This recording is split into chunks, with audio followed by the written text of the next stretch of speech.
Muraho neza nshuti zacu, uyu munsi tugiye kuvuga ku nkuru y'ukuri y'umuntu wahereye ku mafaranga 5,000 akagera ku 500 by'amafaranga y'u Rwanda mu mezi atandatu.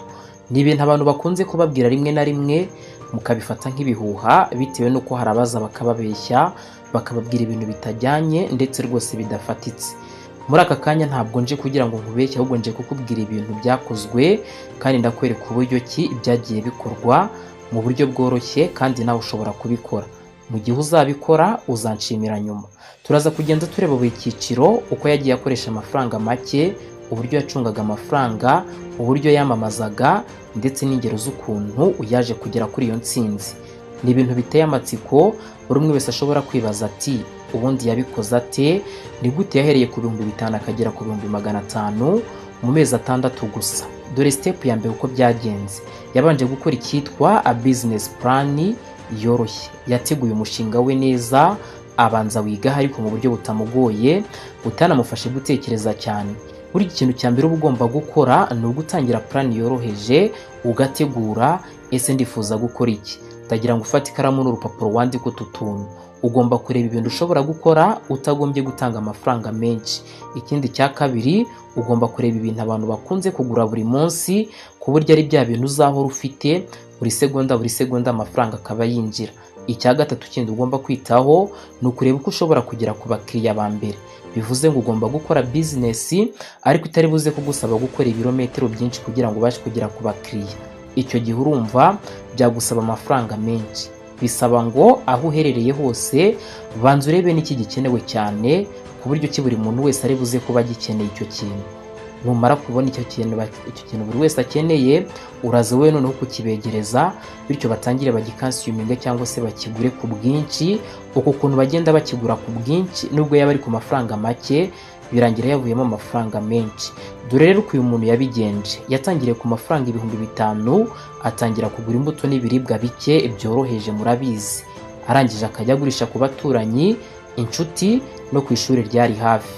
Mu by'ukuri byari ibintu abantu benshi yatangiye bamuseka, bakamupinga bakavuga bati nta naho uriya muntu azagera. Ariko uraza kwiyumvira icyavuyemo. Reka mbanze nkubwira agatipo wakura kuri ibi ngibi.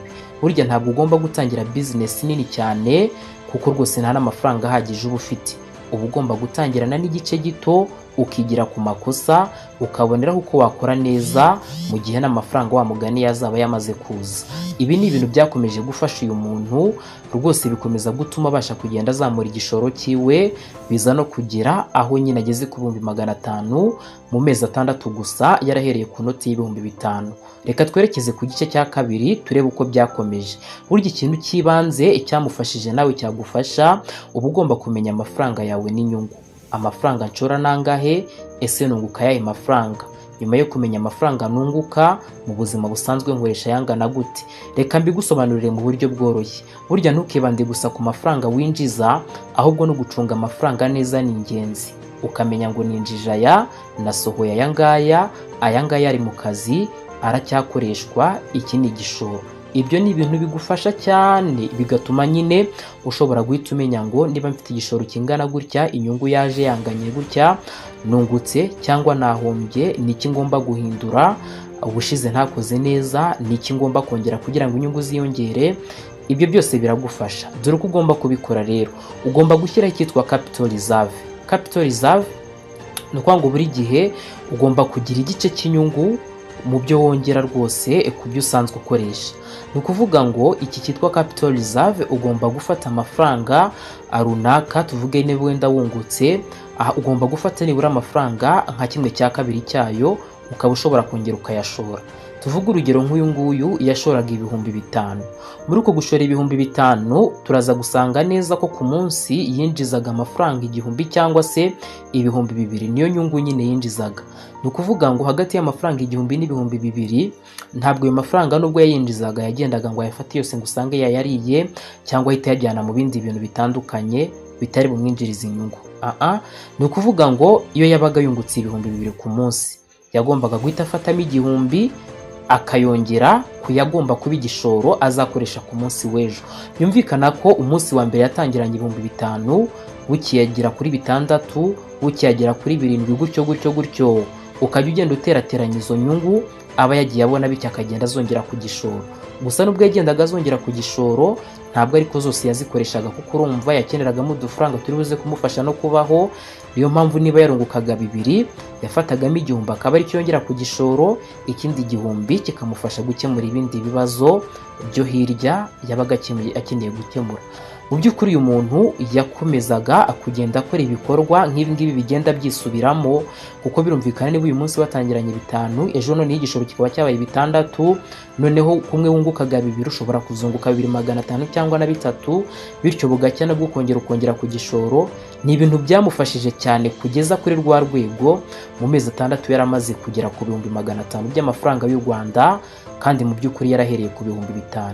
Iyi ni imibare yoroshye ku muntu wese ushaka gukora ndetse ubyumva neza rwose, ni ibintu yahita yumva. Burya amafaranga uko yaba ari make kose, iyo aje kenshi nta kabuza bagomba kwiyongera. Dore rero ikintu wamwigiraho ni iki ngiki. Buri ikintu gituma ukomeza kugenda uzamuka ni uko ugomba kugenda wongera igishoro buhoro buhoro, ariko ukanagumana business ikora neza. Cya gishoro cya mbere watangiriyeho uracyagifite, icyo wongeye ejo nacyo kiraje kirunganira, icyo wongeye ejo kiraje kirunganira, bityo n'inyungu zigakomeza kugenda ziza, ariko utazibika. Ni ukuvuga ngo amafaranga ntugomba kuyabika, ahubwo ugomba kongera ukayashora n'ubundi nyine muri gahunda nakubwiraga ya capital reserve, kugira ngo n'ubundi akomeze n'ubundi agenda abyara andi. Amafaranga yabitswe wisanga rwose nta kintu kidasanzwe yagufashije. Dore ubundi buryo bwa gatatu rero yakomeje kugenda azamukamo cyane, yitaye kuri business ifite icyitwa demand cyangwa se ifite ikiribuze gukemura aha hantu yarari. Burya ndagira ngo nkubwire, ntuzatangire ikintu abantu batagura, wizere ngo wenda ngo abantu ngo bazagishaka mu minsi iri imbere. Nibyo kuko bazagishaka mu minsi iri imbere, ariko se muri iyo minsi uri gukora uri kwinjiza iki kandi uri gutakaza amafaranga? Ugomba gutangirira ahantu uri kandi ugakoresha ibyo ufite, ugakoresha buri kimwe cyose kugira ngo ubashe kugera ku nyungu. Dore uko yabigenje rero, ni ukuvuga ngo imbuto zarakunzwe cyane mu byumweru bitandukanye by'ukwezi, by'umwihariko mu minsi ya weekend byabaga rwose bigaragara ko iterambere rye rigenda rizamuka cyane. Mu ma weekend nyine baguraga imbuto nyinshi, bakagura imboga nyinshi, bigatuma nawe rero atangira kugenda ashyiraho abantu babimwegereza hafi, ku buryo ki nta kugenda ngo umusanga ngo ibicuruzwa ngo byamushiranye, wese ngo ko nshaka iki ngiki ngo uraza kukimbonera. Yakoraga buri kimwe cyose ku buryo ki n'amasaha yo kuryama hari igihe yagabanukaga kugira ngo aze kubasha kuba yicaranye ibyo bicuruzwa, buri mukiriya wese uri bumushake abashe kubibonera ku gihe. Yaje kugenda yongeramo snacks n'ibinyobwa kuko igishoro cyagendaga kizamuka, kandi akabona ko hari abantu benshi bashaka ibyo bintu, bityo agatangira kugenda anabibashyikiriza mu rugo. Ikintu ukwiye kwitondera kuri ibi ngibi, burya ugomba kureba ibicuruzwa byoroheje abantu bakunze kugura kandi ukagurisha hafi yabo, kuko burya umuntu niba yari kuvunika agakora urugendo ajya gushaka ikintu, noneho ukaba wakimwegereje, icyo gihe biramworohera cyane, bituma wa mukiriya ubasha guhita umutsindira, n'ubutaha akaba yanaguhamagara akakubwira ngo ese cya kintu uko ngikeneye uraza kukingezaho. Uburyo bwa kane twigendere ni uburyo yatangiye kwamamaza ibikorwa byiwe. Kwamamaza burya ni ikintu gikomeye cyane muri business, kuko uba ukeneye abantu bazakugurira, kandi kugira ngo bakugurire bisaba ko baba bamenye ko nibura ufite ibyo bakeneye.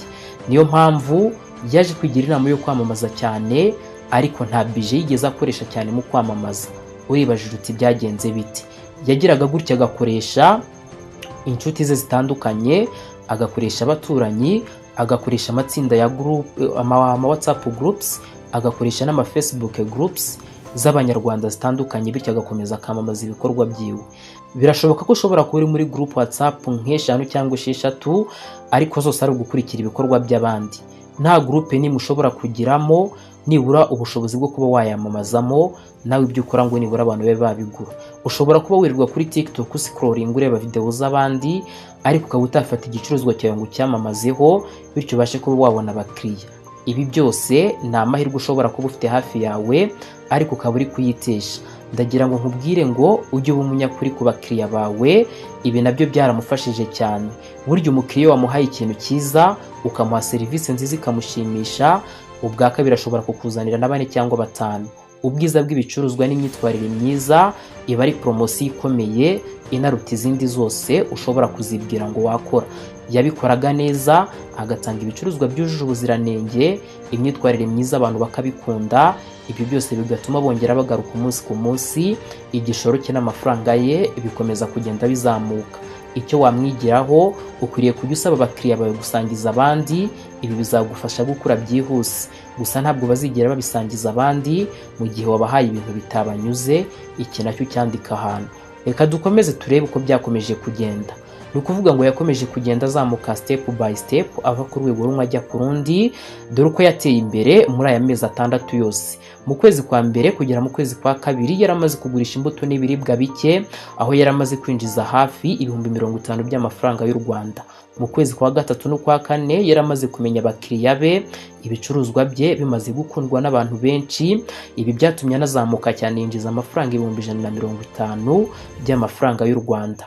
Mu kwezi kwa gatanu no kwa gatandatu yaramaze rwose kugira strategy yihariye nziza yo kugenzura amafaranga, akamenya ngo ayanjye yinjiye n'aya ngaya agomba kongera akanamviramo igishoro, ariko nkakuraho nayo gukoresha. Ibyo byaramufashije cyane. Ikindi cyamufashije no kwifatanya n'abandi cyangwa se gukora partnership n'abandi. Ibi byaje gutuma rero n'ubundi agera kuri ya ntego idasanzwe, yacivinga milestone, abasha kugera ku 500 by'amafaranga y'u Rwanda. Icyo nakubwira kuri uyu muntu ukwiriye no kuba wamureberaho, nuko udakwiriye rwose kwihutisha ibintu byose ngo wumve ko biri buzira icyarimwe. Ndagira ngo nkwereke ko n'ubundi ayo mezi yose yagiye ayanyuramo, buri kwezi kukagira ibyo kumuha, n'ukundi kukamuzanira ibindi, n'ukundi kukamuzanira ibindi. Tangirira ku gice kimwe rero, wikwibwira kuri butangire ibintu byose uhita ubibona. Ibyo ntabwo byakunda. Igira ku makosa, ucunga amafaranga yawe neza, wongere ushore ukurikije inyungu wabonye, kandi ukomeze wihangane, ibintu nta kabuza uzabigeraho. Dore rero ukuntu wakomeza gukora business yawe nayo igakomeza kuzamuka mu buryo bushimishije. Ugomba gukora icyitwa invest profits buri gihe kugira ngo wongere capital cyangwa se igishoro. Ni ukuvuga ngo ibi ni bimwe nakomeje ngarukaho. Niba ubonye inyungu ntabwo ari yo kurya, ugomba kongera ukazamura cya gishoro kugira ngo ejo kizakungukire menshi kurushaho. Icya kabiri, ugomba gukurikiza feedback y'abakiriya. Ushobora kongeramo ibicuruzwa bikunzwe. Ahangaha icyo ugomba kwitaho ni ukumenya ngo abakiriya banjye bakeneye ibi, barifuza iki, niki nahindura. Ibyo byose ukubahiriza ibitekerezo byabo, kuko ya mafaranga niho aba agomba kuva. Ikindi, ugomba gutangira gukorana n'abandi bagurisha cyangwa se aba suppliers kugira ngo wongere supply na network. Ni ukuvuga ngo ugomba kureba abandi bantu mufatanya, kuko nk'uko nkunda kubigarukaho kenshi, umuntu wese agira amasaha 28. Amasaha 28 yose ushobora kuyamara uri gukora, ariko urumva iyo ugize nk'undi muntu mufatanya cyangwa ukagira abandi bantu nka 2 cyangwa 3, ushobora gusanga mu munsi umwe mukoresheje nk'amasaha 60 cyangwa amasaha 90. Birumvikana ko n'inyungu igomba kwikuba, bitandukanye no kuba uri gukora urumwe. Ikindi kandi, gushaka abantu bakuzanira ibicuruzwa byoroshye nabyo ni ibintu bigufasha cyane, kuko buri kimwe cyose ukeneye ukibonera igihe kandi ukagitangira ku gihe. Ibi byatumye n'uyu muntu abasha gukorana n'umucuruzi w'imbuto mu gace ke, atangira kubona discount ku bicuruzwa, bityo binamufasha kongera inyungu. Byumvikana ko kubera kurangura ibicuruzwa byinshi, kuri uyu muntu yabikuragaho, byagezeho atangira kugabanyirizwa, by'umwihariko ku mafaranga yaranguzaga, bituma nyine n'inyungu yikomeza kuzamuka iriyongera. Ntuzigere utekereza ko rero wabona intsinzi mu gihe gito, burya guhozaho nicyo cy'ingenzi, kandi ugakomeza kwihangana. Amasomo ndetse n'ibintu by'ingenzi wakwiga ni uko utagomba gutangira ufite amafaranga menshi. Oya, byaba byiza kurushaho yego uyafite, ariko niba adahari tangira nayo ufite, ariko ube conscious, umenye ngo ndashaka iki, ngomba gutakaza iki. Icya kabiri, ugomba gucunga amafaranga neza rwose kugira ngo utirinda kugira ngo wirinde ibintu byose bishobora kuba byatuma uyatakaza, kandi mu by'ukuri wayibonye uyakeneye ndetse wifuza ko yanakubyarira ikindi kintu gikomeye. Niyo mpamvu ugomba gushyiraho capital reserve. Niba winjije ukaba wagira andi mafaranga wongera gushora, bityo igishoro cyawe kigakomeza kwiyongera. Ikindi, ugomba gutangira business ifite demand.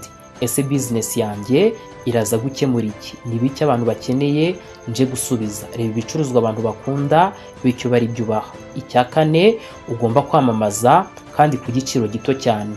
Ushobora rwose gukoresha imbuga nkoranyambaga zawe, inshuti n'abaturanyi ndetse n'icyizere wamaze kubika mu bakiriya bawe. Ibyo biragufasha kwamamaza mu buryo bworoshye. Icya gatanu, gukomeza gushora buri gihe, nturambirwe cyangwa ngo wumve ko igishoro ugezeho gihagije. Ibi nabyo biragufasha.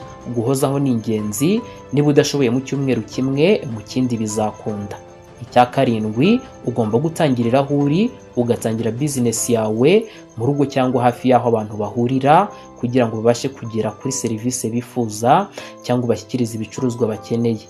Nshuti yanjye, iyi ni inkuru nyakuri y'umuntu watangiriye ku 5,000, agakora plan, agacunga amafaranga ye neza, akamamaza, agakomeza guhozaho, maze bikaza kurangira ageze ku 500 by'amafaranga y'u Rwanda mu mezi 6 gusa.